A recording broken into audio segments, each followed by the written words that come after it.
Hi, everyone. Just wanted to welcome everybody to the October Brave, Bold, and Nourished program. This month it's called Author or Victim. And I chose it because so many times that I am sitting in session, I really, in my soul, want the client I'm speaking to feel passionate about moving away from this victimhood. Not saying that um, my clients will feel like they're victims at all, but there's a big jump between sometimes playing the victim that we all do versus really paying attention when you could turn that narrative to becoming the author. So I just thought that maybe spending some time and exploring what that looks like. And how do we maybe even say that because the holidays are over, this is my new beginning. I have a new chapter in the book of my life, and in this chapter, I'm going to explain to my audience that I am no longer going to be just a weak character, and I am going to be the one writing how I transformed from a lot of vulnerability in certain areas of my life to way more empowerment. Excuse me. I could go, excuse me. I can go on about stories that are good examples of moving from victimhood to being an author. And one story I'm reflecting on is a client of mine who wanted to start baking. This person, it was extremely talented. The pictures she would send me on WhatsApp were unbelievable, and the talent in her baking was incredible. Of course, I wish she would have eaten some of the foods that she made, but okay, nonetheless, she was still a talented baker. And I would say to her, why don't you ever go into business? And she said, did you ever see me on social media? I have to take about 1,000 pictures of this food item before I even think one looks good. If I switched from baking as a hobby to baking as a business, my brain wouldn't be able to handle the judgment. Right now, because I am only doing it as a hobby, my brain gives me a lot more leeway to not be perfect. And I don't want that to change. Another example would be I'll even use my sister, who at one point wanted to start a tutoring business, and this has nothing to do with food. But sorry, this is why my my thing is delayed because my voice keeps going out.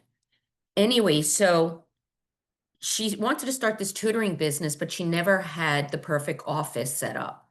She never had the perfect amount of books or workbooks for the kids. Everything had to be waiting for one more thing, which showed me the fear that she had about perfectionism and the fear that she had to become the author and not just be this victim to keep saying it just won't be perfect enough.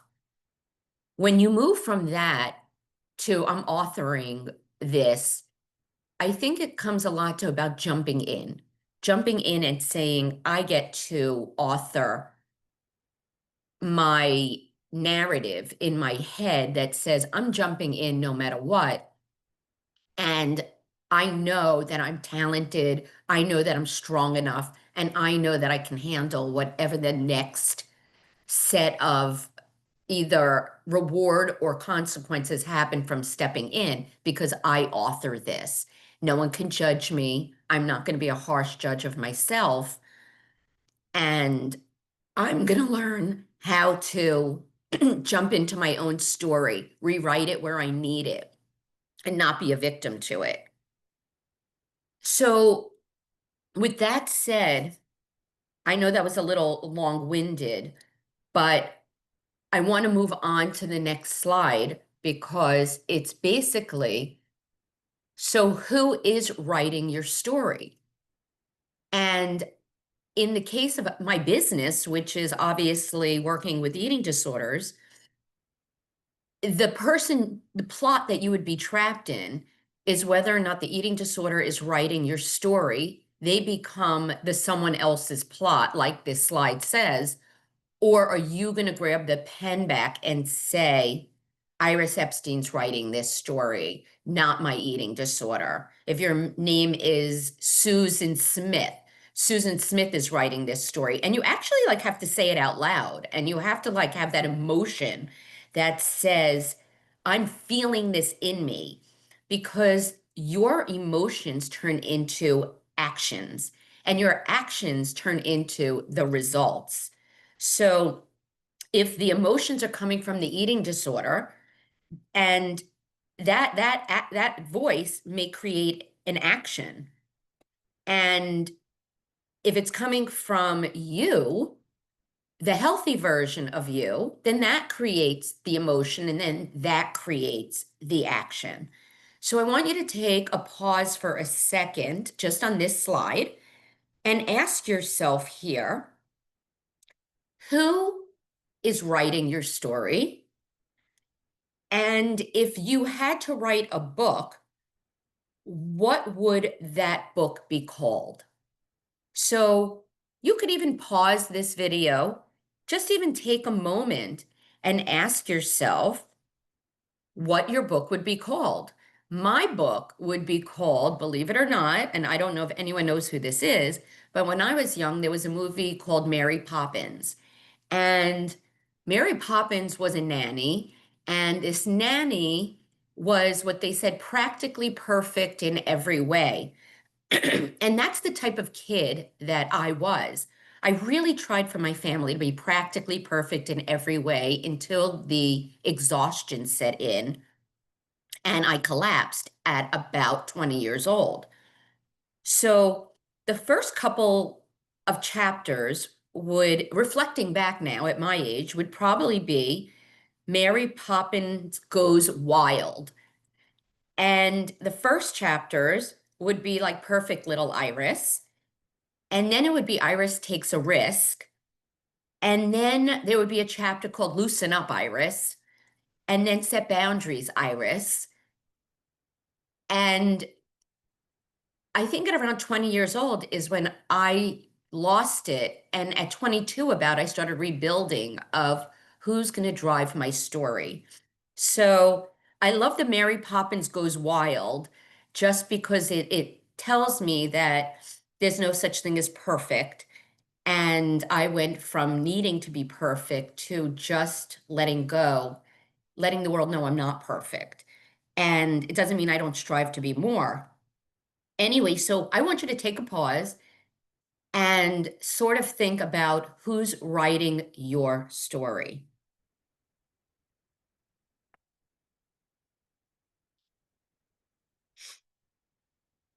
Okay, did everybody give that a little thought? If you need more thought, then just stop the video and start when you're ready. This slide actually is a little bit going back to the first slide, which is think of a moment in this past week even where you felt like a victim. And I can say I have a very vivid moment in my mind. And I think if I didn't go through my own personal journey, it would have looked very different than what it looked like when I went through it this week. If I was the Mary Poppins that the book was trying to write for me from my childhood, I would have let a lot of I would have felt powerless. So if you see on this slide, there's definitely that victim side, and I would have felt powerless. Um, I would have let the narrative drive me to an insane place. And because of learned opportunity to become the author, and it wasn't easy, believe me, there was a lot of feeling of being a victim again in this situation I'm thinking of for me. But the reframing of the narrative in my head, the reminder that I get to be the author, just reflecting back, like saying to myself, like that moment was really hard, but what did I learn from it when I moved through it? I guess my voice could have been in the victim mode, like, I don't know how I could do this anymore. Like, this is crushing me. It makes me feel so weak. Nothing's ever going to change here. I just don't even know where to turn anymore. I'm so lost and defeated. And the narrative in the author's voice actually is, wow, like this moment is really hard and I'm tolerating it pretty well. I'm not saying I'm not feeling it, but feelings sometimes are really tough. And what am I learning from this? And where do I want to go with this? I mean, this person was talking to me and really doing damage to my emotions, but instead of allowing the narrative to say I'm feeling defeated, I was challenging it to say I'm strong enough to deal with it. So again, when you change the narrative, you actually see yourself as the author. So again, take a moment, think about like, what would it look like in one narrative this week where instead of saying you were the victim, how could you either rewrote that chapter of this book to improve it? Or maybe perhaps like a situation you're going into this Shabbos and say to yourself, what would that look like? What does it look like in the past? And could I rewrite it and,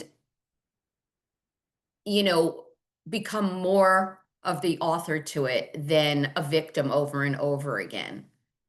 So it doesn't have to be big. So if you can see this slide, right?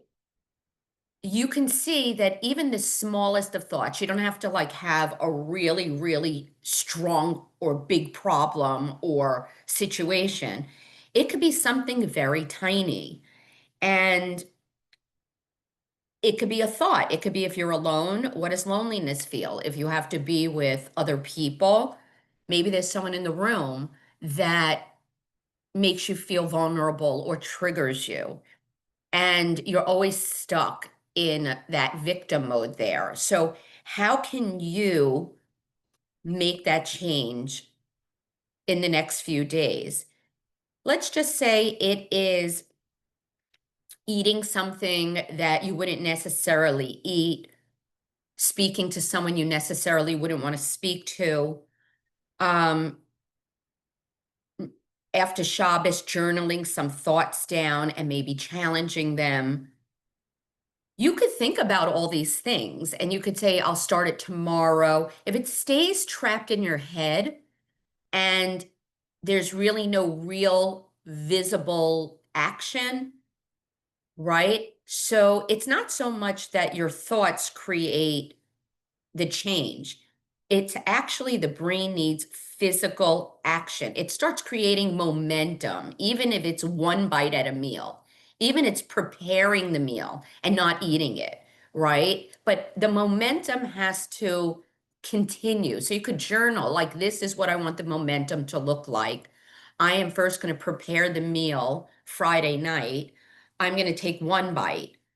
I'm going to prepare my breakfast, wrap it in a wrapper for Shabbos morning.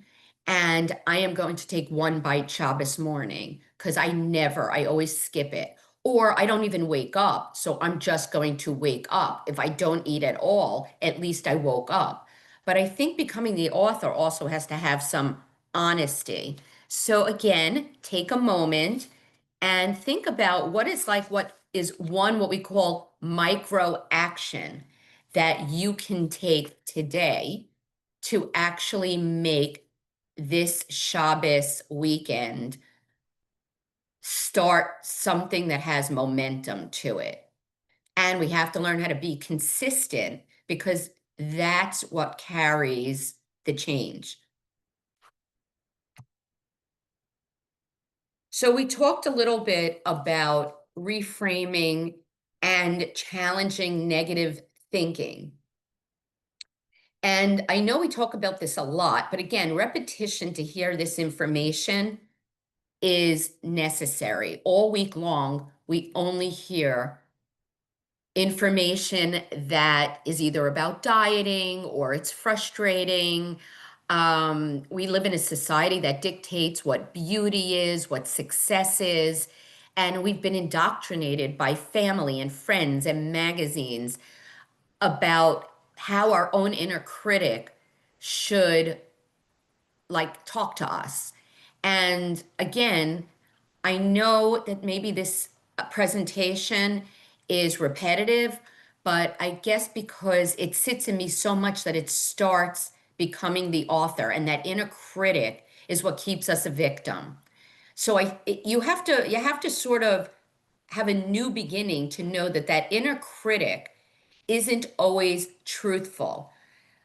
In session, I may call it a reflexive thought, but I want you to look at it like if the word reflexive thought doesn't help you, try to think of it as that your brain has created a habit, right? Like just a bad habit, meaning like something happens and it triggers this thought. It's like almost like, I guess, another word for it would be a go to thought. So anytime that you're feeling vulnerable, this go to thought fits the hole. So challenging that inner critic, becoming the author, telling that inner critic that it's not true and that you can actually reframe that thought, even if that thought at the beginning feels phony. I think I've told several of my clients in the past a story about my first bout when I got depressed at 20 and I went to therapy. So I remember in my depression, I didn't wear any jewelry. I took it all off and I just felt like it wasn't me anymore. And I had no education or insight into what like depression was. I don't think I ever had it before until it fell on me. And I just thought not wearing jewelry was okay. I'm changing, I'm going through something, and maybe jewelry is not for me anymore. And I remember my therapist and I saying, like, no, put it on. No, no, put it on. And I remember the first time I put it on, trying to tell myself that me not wanting to wear jewelry anymore is not true. And that it was just this like habit in my brain that I didn't need it anymore. It wasn't me anymore. And it was like so repetitive. And the voice had to be, this is not true. And I remember after about a few weeks of wearing it, regardless of feeling phony to myself, it actually started to feel like me again. Even me going back to like, wow, this is how I used to feel a little bit before that depression. And just the act of putting it on and wearing it, even though it made my skin crawl for a while, created different emotions and that behavior cycle became different. So reframing things at the beginning and challenging that inner critic may be phony at the beginning, but you have to tell yourself a new story. If you do not start with a new story, the old story will just stay in your brain on broken record cycle. So again, what's one eating disorder voice that you can challenge yourself with? And on paper, because obviously I'm doing this without an audience, okay? On paper, can you write down right now how you can rewrite that narrative? So take a pause. Maybe it could look like for you, and I know this is like cliche already, but maybe the statement would be in your brain, I can't eat this, or I can't eat breakfast in the morning. And how would you reframe it? One example may be, I've done hard things. And if nourishing my body is a hard thing, then I know I can do this hard thing. And even if that voice tells you no, or that voice tells you you're going to get really fat, or that voice tells you that if you start eating, you're going to like not have enough calories for later, or you're going to start eating all day, right? You have to know that that's the inner critic trying to keep you a victim.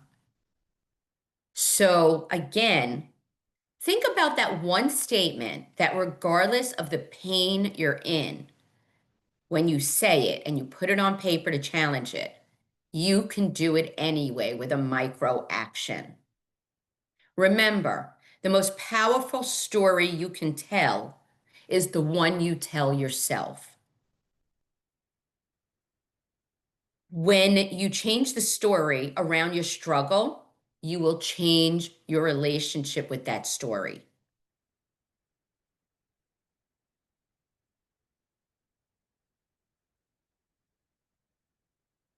Another cliche statement is treat yourself like someone you deeply care about.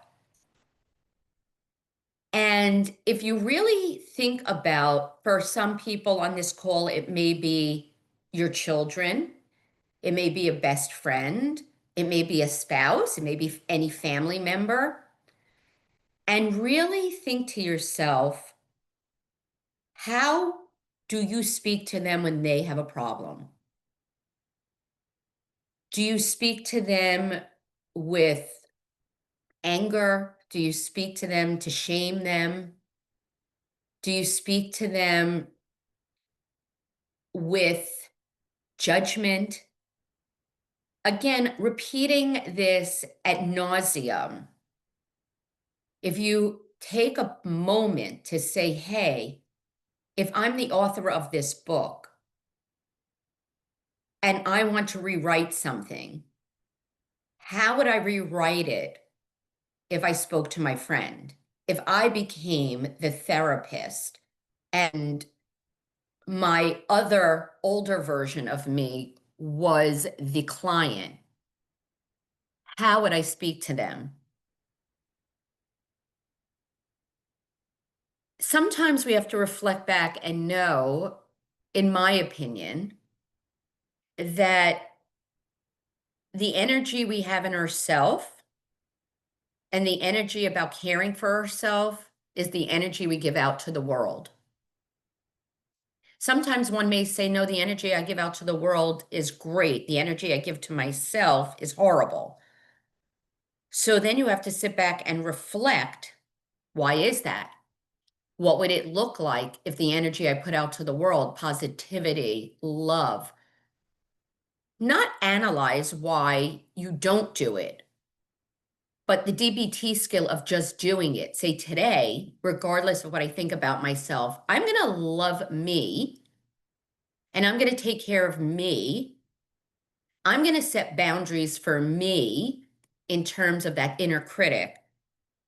Today is going to be a day where everything I do is author about me. At the end of the day, I want to feel good about me. And if you could take one day to see what would it look like to be your own best friend for that day, that will be not just a micro action. I think that would be a macro achievement. So if you had to actually broadcast to the world all of your inner thoughts, would you really be able to say them to the world? Would you really be able to broadcast them knowing that you go to work and you're a cheerful, happy soul? Would you be able to broadcast that same feeling that you do towards the world, but from your inner soul? And if not, maybe it's time to see how you could achieve that. So maybe a month from now, you'd be able to broadcast something that became stronger about you. not just about treating the world a certain way, but you can confidently say, I do the same for myself. One of the things that I know to be true in order to start the process of improving our relationship with ourselves is setting like healthy boundaries that protect your own inner peace. And I think some people look at these boundaries like concrete walls, like to sever something, like I'm not going to go to that party. I'm not going to go to my family for Shabbos. That's the boundary. And that's fine. That's fine. But sometimes we don't want the boundary to be a wall. We just want it to be a bridge. And that bridge is saying, I could be somewhere and still have boundaries without going to the extreme of total avoidance. But when I get to the party, I'm going to make sure I've limited time in a room with this person. When I get to my family, regardless of what they say, I may have to remove myself from the meal. I may have to reframe that I think people are looking at me with how much I'm eating. I may have to stop a conversation in its tracks to protect my own peace. And I may have to set boundaries of what I'm willing to tolerate for my own peace within a setting without avoiding a setting.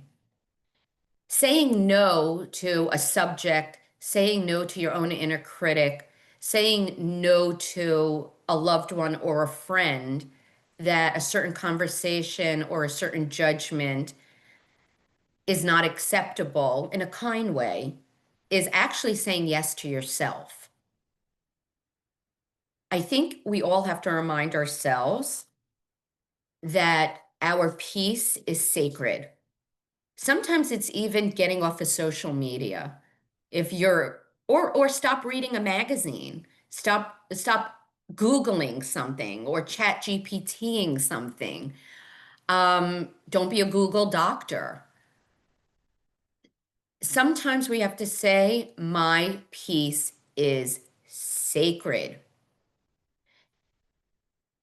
Every time we honor a boundary, you're actually proving to yourself and another person that you honor your own peace.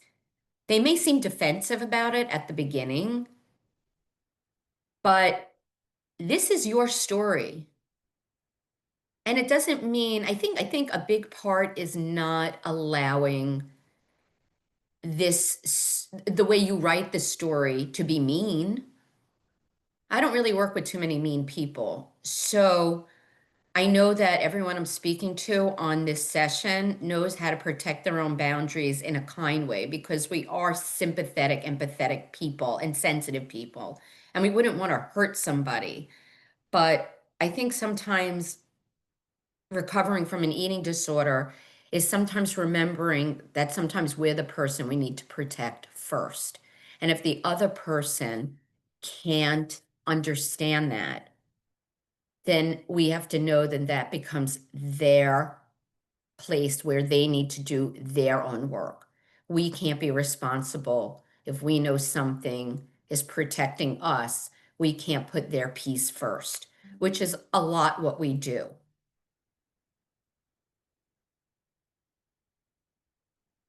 The next step in rewriting and becoming the author of your own book is reconnecting with your own core values.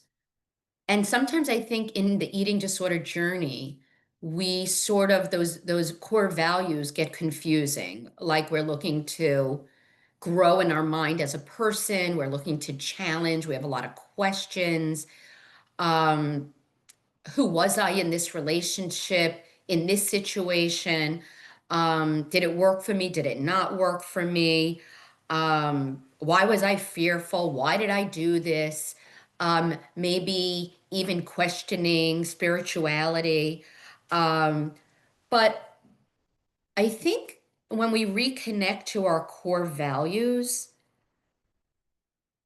we actually do find more peace because I don't know, in my opinion, if the actions that we're living don't match our core values, I think it leads to a lot more confusion. We could have questions, but I just don't think that, like, how do I say, disrupting our core values. Like, if my core value is love for my family, but yet I'm doing things that go against loving my family, then something's going to feel off for me. If my core value is I want to respect my body and its health, and yet I'm not nourishing it, then something is not aligned with my core value. If my core value, if I'm believing my core value is staying skinny,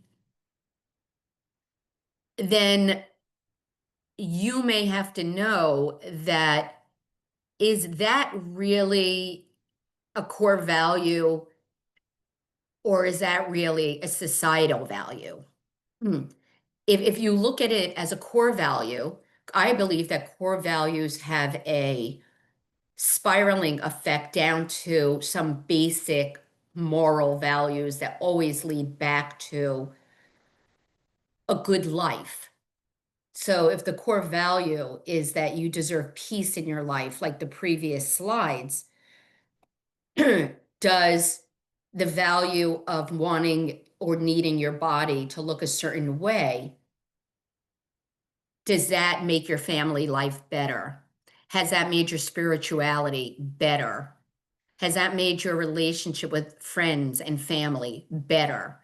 Because if it's not, then it's not really a core value. It's really a step above that. It's like a society made value. Because I do believe everyone I'm speaking to right now has similar core values to me. So take a moment right now and ask yourself, what are your eating disorder values and what are your true values? And I think when you make that comparison on a piece of paper, you're going to see like what this slide says, and that your eating disorder values really come out of control, fear, judgment, comparison, and your true values are really connection, growth, and peace. And we have to ask ourselves, anytime the ED value becomes strong, how is it affecting our true value? So, moving on to another way we can author our life is accepting imperfection as part of the plot of your story. I don't know how else to say it, but lives are messy. I don't think Hashem put any of us on this planet to have a perfectly laid out life. I don't know one person I've come across in my years of living that has a life that was perfectly laid out. I think some people, or somewhere along the line, I've had a story told to me about people's lives living in garbage bags. Some people's garbage bag is totally opaque, you'll never see it. Some people's is translucent, you could see a little bit of it, and some people live in a clear garbage bag where you sort of see all of it. But nobody doesn't come in to this world and live X amount of years without any garbage. So when we're recovering, we need to know that it could get really messy. And that is okay. It doesn't feel good, but it's okay. I think I could ask everyone on this call to really take a moment to reflect and ask ourselves, where have we learned and where have we grown the most in our life? And I would say that personally for me, I've probably grown the most out of my hardships. I probably have grown the most out of mistakes I've made. And I'm trying to think when everything's just great and whatever, if I'm really growing as a person or I'm just appreciating. So take a moment and ask yourself from the beginning of your journey to now, where have you grown? Like, what did it look like before your journey? And what are all the wonderful outcomes that you've had? And stop thinking about the process and how it felt and just say, where's where I was before, here I am now. And even if you're like, well, I felt a little bit of relapse. I'm not as where as I am, maybe after the holiday. What have you learned from it? This imperfection, this state of being that's not feeling great for me, what did I learn from it? Remember, every time you author something, the best books have a conflict in it. And then you watch the character grow out of this transformation. The problem isn't that like you fall. The problem is when you think that you fall, you failed. And if that's how people's books end, I don't think anyone would really want to buy that book. Most people buy a book because the author has the person falling a lot, and then you watch them come back to victory. So I think if you watched any movie or you read any book, like the best books are where there's like a triumph at the end, and all the chapters show you the ups and downs of this character. And I don't know, what can I say? Like, I don't, those are my most exciting books. So maybe you disagree with me. Um, I would ask everyone a second to pause and ask yourself here if you could finish this sentence. And the sentence would be, my recovery is imperfect, but it's teaching me blank. So again, my recovery is imperfect, but it is teaching me blank.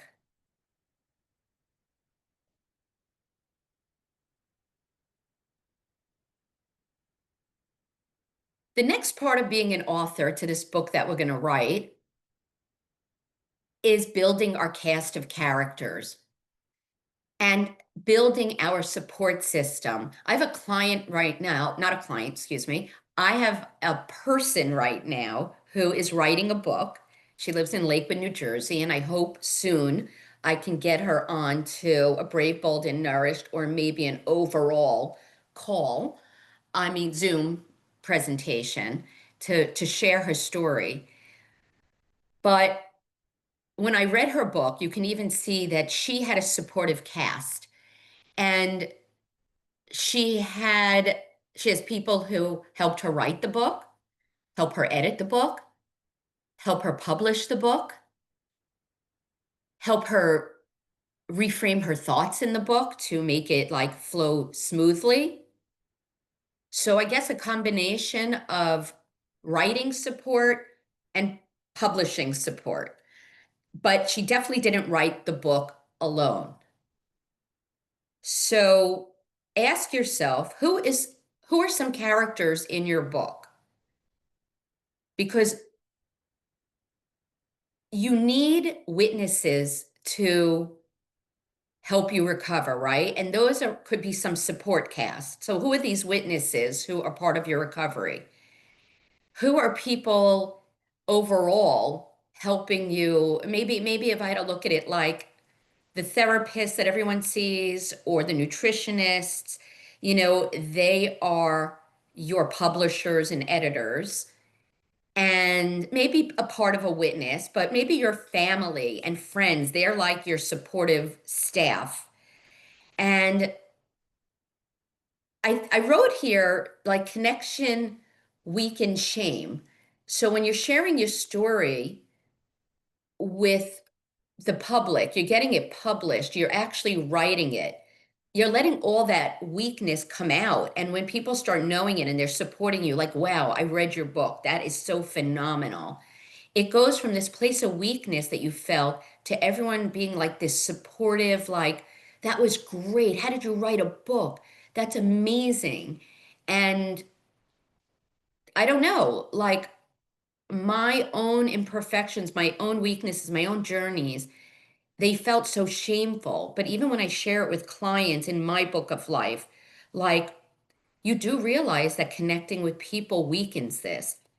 And I have people who show up all the time and they'll say to me the same thing like, am I the only one who comes on the call? Am I the only one who shares? Am I the only one who tells you these things? But I will be honest, they're my strongest recoverers. They really are. You can see within the shame, the connection, the outpour of what they want to share with everyone else, knowing they're helping other people with their authoring of their own book is really empowering. So it goes from shame to connection to empowerment. It's really pretty cool.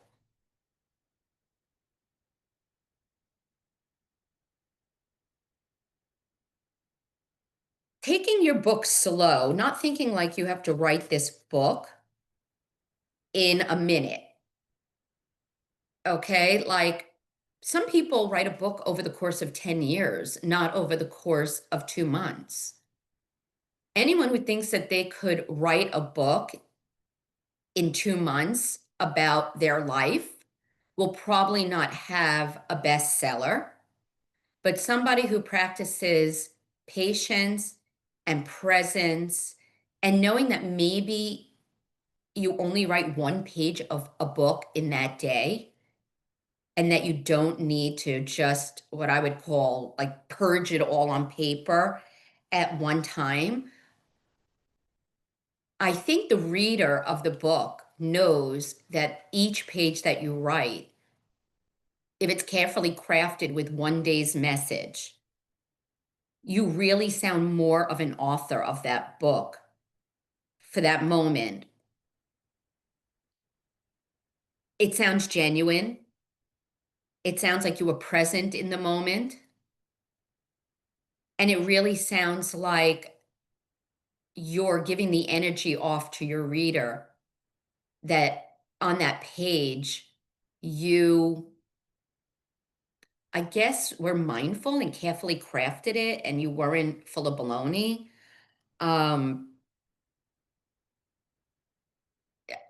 I don't know really like how to like say these final words of this presentation about how being present, knowing that imperfection is okay. Um, and the only day you could really write in your book each day is that day.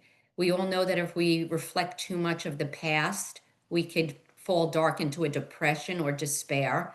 And if we try to write tomorrow's narrative, we can get anxious and be overwhelmed. So the best page to write of your book is a daily page. And if you get stuck, just breathe and then start writing again. To circle back to my story at the beginning, where I had a situation this week with having to reflect back on thoughts of being the author and not a victim again for something that was rehashed. In that moment, I did a lot of work sitting with this person and reframing, breathing, not overly talking, trying to carefully craft that moment's mindfulness, being the author of that moment and not allowing myself in that moment to be that old victim. And that felt really cool. That felt really empowering. So as I leave the presentation today, celebrate your small wins.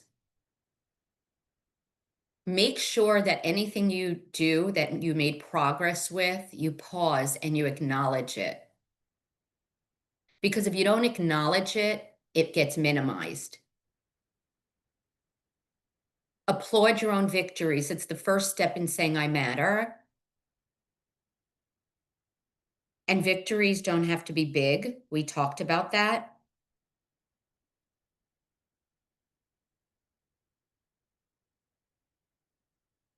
Name your book. Make sure you have a really good title for your book. Choose one that honors where you are and where you want to go. Know that your story isn't over. As an author, we know our story's forever evolving. The next page of the book starts today. You have the pen in your hand. You get to decide what happens next. So I ask you to start now. Write one paragraph a day or one paragraph a week. Write it in a place that you're evolving from and not reflections of the past, but where you're going tomorrow. Know when you hold that pen, you're the one in charge. You're the one who has the power to write your narrative. With that said, I wish everyone an amazing day and night. I wish everybody a good Shabbos.